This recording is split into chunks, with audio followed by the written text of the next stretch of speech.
Why talk about human rights and democracy? What human rights? What democracy? What world order? When you have is complete destruction of houses and people in Gaza and Palestine. Mr. Anwar, what free Palestine if you invite the enemy of Palestine to Malaysia? Setiap kali Gaza diserang, Malaysia lantang melaungkan slogan bebaskan Palestin.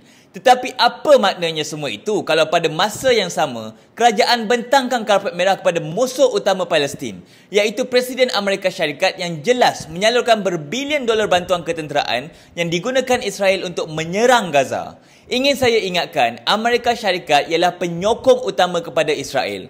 Serangan ke atas Gaza tidak mungkin seteruk hari ini tanpa bantuan dari Amerika. Jadi persoalannya jelas. Jika kerajaan benar-benar serius mahu melihat Palestin bebas, buktikan keberanian itu dengan tidak menjemput Trump ke Malaysia. Kalau tidak, jelas laungan solidariti Palestin hanya jadi komestik politik indah di atas pentas, tetapi kosong dalam tindakan. Kalau bercakap, semua orang pun boleh bercakap. Saya pun boleh bercakap. Tetapi jelas tak ada apa-apa perubahan pun. Jadi inilah masanya untuk Encik Anwar buktikan keberanian beliau dalam memperjuangkan kebebasan Palestin dengan tidak menjemput Trump ke Malaysia.